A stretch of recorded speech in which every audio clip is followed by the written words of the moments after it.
Hi Gemini, Dadici here again from astrology.com.au. It's your month of May in focus, monthly overview of the planetary transits.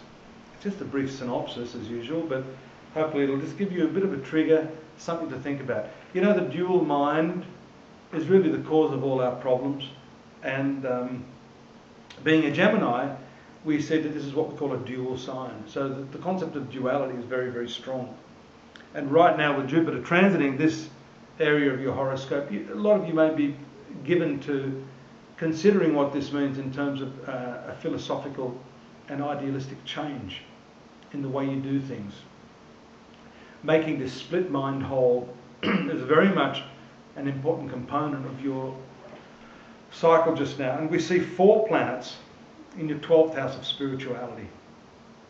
Mercury just entered into this sector along with Mars, the Sun and Venus on the 2nd.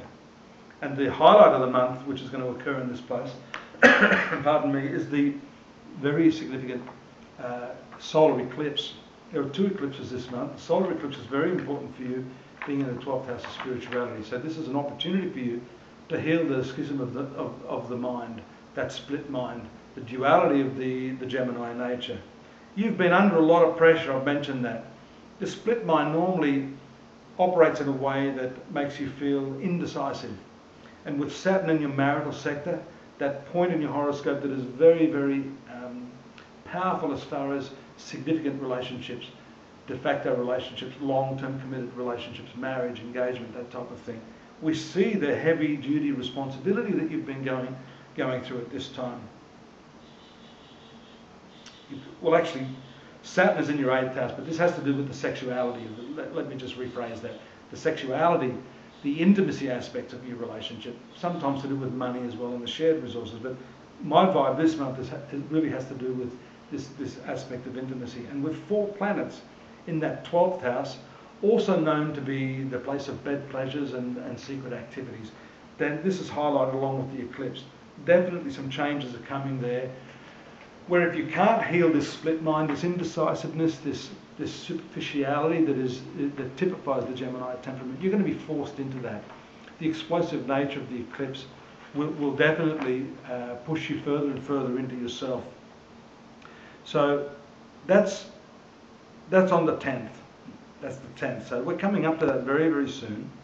And if we look at your ruling planet, it's moving very, very quickly. Ruling planet for Gemini is Mercury. We see here, moves into your sun sign on the 16th of May. That's definitely going to give you some relief.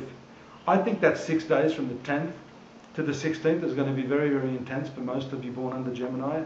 The moment the Mercury moves into your sun sign, you're going to feel back into your comfort zone. Now, is that a good thing? Well, it's good in terms of you not feeling uncomfortable, but maybe it's not good in terms of you resting on your laurels and maybe not pushing yourself beyond the comfort zone, which is something you need to do right now. And again, that's going to fully aspect the marital areas of your horoscope. You really, really need to work on that part of your horoscope. And for those of you that aren't into marriage and significant emotional relationships, then this has to do with your business relationship. Anything where you get a little bit closer than normal than the day-to-day hi-bye type thing. These are intimate relationships, and sometimes we know that business relationships can be just as intense, and marriage of sorts. We see the communication of Venus and the Sun, Mercury and the Sun on the 24th of May. This is called Buddha Diti Yoga. This intensifies your intellectual and creative energies at that time. So you need to make that work for you while it's in your sun sign. And then the conjunction of Mercury with Venus, your friendly planet, the day after on the 25th. These are all excellent aspects leading up to the Sagittarius lunar eclipse for you.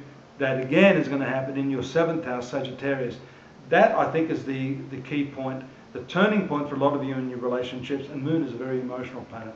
So you may find your partners, if you're in committed relationships, really blowing the lid off some of their emotional repression, and you're going to have to deal with that at that time. Finally, the ruling planet Mercury transiting into your 2nd house of finance on the 31st of May after a close conjunction with Jupiter is lucky. Good for finances, a nice end of the month. And I'd like you to join me here again next month, but not before visiting me at my website at astrology.com.au. We've got a more detailed analysis of the monthly readings. We've got the yearly forecast there for you, and day-by-day readings for you to come in along with the other 1.5 million people that enjoy what we have to offer, along with a lot of free stuff. See you here next month. Good luck, Gemini. Enjoy the eclipse. See ya.